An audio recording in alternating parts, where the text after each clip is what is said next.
Green plant kitchen ವೀಕ್ಷಕರಿಗೆಲ್ಲ ಪ್ರೀತಿಯ ಸ್ವಾಗತ.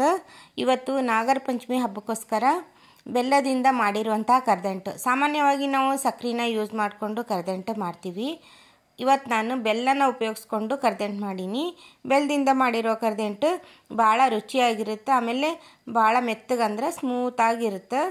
ಎಲ್ಲರೂ ಇಷ್ಟಪಟ್ಟು ತಿಂತಾರೆ, ಅದರಲ್ಲೂ ಮಕ್ಕಳಿಗೆ ಭಾಳ ಇಷ್ಟ ಆಗುತ್ತೆ. ಈ ಥರ ಕರದಂಟು ನಾವು ಈ ಸರಿ ನಾಗರ ಪಂಚಮಿ ಹಬ್ಬಕ್ಕೆ ಹೆಂಗೆ ಮಾಡೋದಂತ ನೋಡ್ಕೊಂಬರೋಣ ಬರ್ರಿ. ಈಗ ನಾನು ಮನೆಯೊಳಗೆ ಒಂದು 2 kg ಅಷ್ಟು ಹಾಕಿಸಿ ಇಟ್ಕೊಂಡೀನಿ, ಅಂದರೆ ಮಿಲ್ ಮಾಡಿಸಿ ಇಟ್ಕೊಂಡಿನಿ ಪುಟಾಣಿ ಹಿಟ್ಟು. ನೀವು ಮಿಕ್ಸಿಗೆ ಮಾಡಿಕೊಂಡು ಎಷ್ಟು ಬೇಕೋ ಅಷ್ಟು ಮಾಡಿ ಇಟ್ಕೋಬಹುದು. ಈಗ ಅದಕ್ಕೆ ನಾನು 1 kg ಬೆಲ್ಲ ತೊಗೊಂಡೀನಿ. ಅಂದರೆ 1 kg ಬೆಲ್ಲಕ್ಕೆ ಎಲ್ಲ ಹಿಟ್ಟು ಹೋಗಂಗಿಲ್ಲ, ಎಷ್ಟು ಹಿಡಿಯುತ್ತೋ ಅಷ್ಟು ನಾನು ಹಿಟ್ಟನ್ನು ಹಾಕ್ಕೊತೀನಿ. ಈಗ 1 kg ಬೆಲ್ಲಕ್ಕೆ ಸುಮಾರು 150 ಗ್ರಾಮ್ ಅಷ್ಟು ನಾನು ನೀರನ್ನು ಉಪಯೋಗಿಸ್ಕೊಳಕತ್ತೀನಿ. ಅಂದರೆ ಪಾಕ ಮಾಡೋದಕ್ಕೆ. ಪಾಕ ಮಾಡುವಾಗ ನಮಗಿನ್ನ ಬೆಲ್ಲ ಕರಗಿಲ್ಲ ಅಂದ್ರೆ ಇನ್ನೊಂದು ಸ್ವಲ್ಪ ನೀರು ಬೇಕಾದರೂ ನಾವು ಹಾಕ್ಕೋಬೋದು. ಈಗ ನಾವು ಆ ಪಾಕನ ಮಾಡೋದಕ್ಕೆ ಇಟ್ಕೊಳ್ಳೋಣ. ನೀರು ಸ್ವಲ್ಪ ಜಾಸ್ತಿ ಆದರೂ ಪರವಾಗಿಲ್ಲ, ಅದು ಸ್ವಲ್ಪ ಪಾಕ ಲೇಟಾಗಿ ಬರುತ್ತೆ. ಆದ್ರೆ ನೀರು ಕಮ್ಮಿ ಆದ್ರೆ ಅಷ್ಟು ಚಲೋ ಬರೋಂಗಿಲ್ಲ ಕರದಂಟು. ನೋಡ್ರಿ, ಈಗ ಎಲ್ಲ ಪಾಕ ಬರೋದಕ್ಕೆ ಸ್ಟಾರ್ಟ್ ಆಗೈತಿ. ಈಗ ನಾವು ಅವಾಗವಾಗ ಚೆಕ್ ಮಾಡ್ಕೋಬೇಕು. ಒಂದು ತಟ್ಟೆ ಒಳಗೆ ನೀರು ತಗೊಂಡು ಅದಕ್ಕೆ ನಾವು ಅವಾಗವಾಗ ಒಂದು ಚೂರು ಪಾಕ ಹಾಕ್ಕೋಬೇಕು. ಅಂದರೆ ಎಲ್ಲ ಸೇರಿದ್ರೆ ಒಟ್ಟಾಗಬೇಕು, ಕರಗಬಾರ್ದು. ಎಲ್ಲ ಕರಗಿದ್ರೆ ಪಾಕ ಬಂದಿಲ್ಲ ಅಂತ ಅರ್ಥ. ಈ ಥರ ಎಲ್ಲನೂ ಒಟ್ಟು ಮಾಡಬೇಕು. ಅದು ಕೂಡಬೇಕು, ನಮಗೆ ಗಟ್ಟಿ ಬರಬಾರ್ದು, ಕಲ್ಲು ಥರ ಬರಬಾರ್ದು, ಸುಮ್ಮನೆ ಕೂಡಬೇಕು. ಅಷ್ಟು ಬಂದರೆ ಸಾಕು. ಗಟ್ಟಿ ಬಂದುಬಿಟ್ರೆ ಆಮೇಲೆ ಕರದಂಟು ಅಷ್ಟು ರುಚಿ ಇರೋಂಗಿಲ್ಲ, ಗಟ್ಟಿ ಆಗಿಬಿಡ್ತಾವ. ಈಗ ನೋಡ್ರಿ ಬಂದೈತೆ ಅನ್ಸುತ್ತೆ.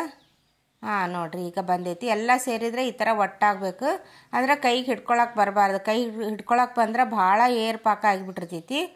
ಈಗ ಗ್ಯಾಸ್ ಆಫ್ ಮಾಡಿಕೊಂಡು ಅದಕ್ಕೆ 1-2 ಸ್ಪೂನಷ್ಟು ನಾವು ತುಪ್ಪ ಹಾಕ್ಕೊಂಡು ಒಂದು ಸ್ವಲ್ಪ ಏಲಕ್ಕಿ ಪೌಡ್ರ್ ಹಾಕ್ಕೊಳ್ಳೋಣ. ಹಾಕಿ ಎಲ್ಲನೂ ಕಲಿಸ್ಕೊಳ್ಳೋಣ.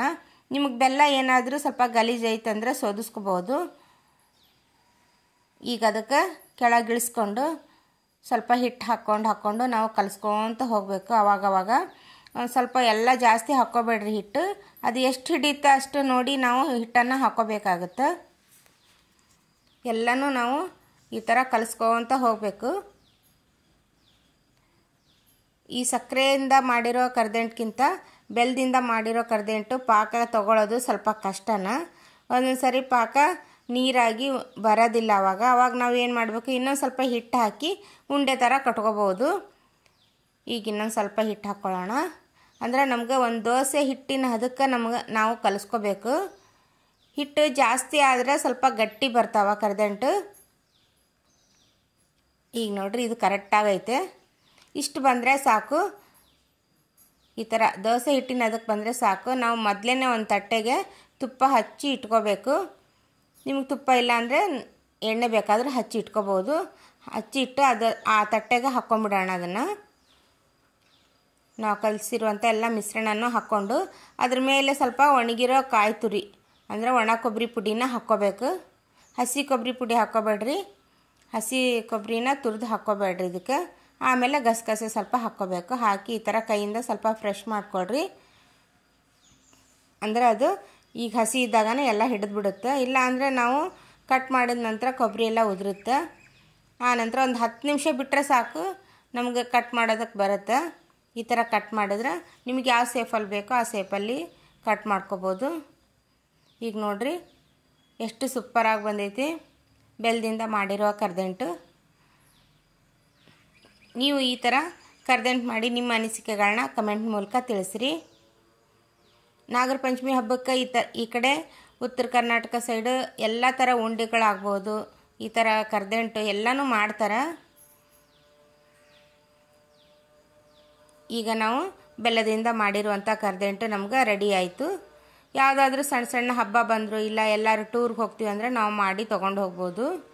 ಈ ಥರ ಮನೆಯೊಳಗೆ ಮಾಡಿಟ್ರೆ ಮಕ್ಕಳಿಗೆ ಬೇಕ್ರಿಯಿಂದ ತಂದಿರೋ ಸ್ವೀಟ್ ತಿನ್ಸೋದಕ್ಕಿಂತ ಈ ಥರ ನಾವು ಮನೆಯೊಳಗೆ ಒಂದು ಅರ್ಧ kg ಹಿಟ್ಟನ್ನು ಬಳಸ್ಕೊಂಡು ಮಾಡಿದರೆ ಎಷ್ಟೊಂದು ಆಗ್ತಾವ. ನಾವು ಅರ್ಧ kg ಬೆಲ್ಲನ ಉಪಯೋಗಿಸ್ಕೊಂಡು ಮಾಡ್ತೀವಂದ್ರೆ ಅದಕ್ಕೆ ಒಂದು 600 ಗ್ರಾಮ್ ಅಷ್ಟು ನಮಗೆ ಹಿಟ್ಟು ಬೇಕಾಗುತ್ತೆ. ಈಗ ನೋಡ್ರಿ, ನಮಗೆ ಸೂಪರಾಗಿ ಬೆಲ್ಲದಿಂದ ಮಾಡಿರುವಂಥ ಕರದಂಟು ರೆಡಿ ಆಯಿತು. ಈ ವಿಡಿಯೋ ನಿಮಗೆ ಇಷ್ಟವಾದರೆ ಲೈಕ್ ಮಾಡಿ, ಶೇರ್ ಮಾಡಿ, ಕಮೆಂಟ್ ಮಾಡಿ. ಮತ್ತೆ ಹೊಸ ರುಚಿಯೊಂದಿಗೆ ಸಿಗೋಣ. ಧನ್ಯವಾದಗಳು.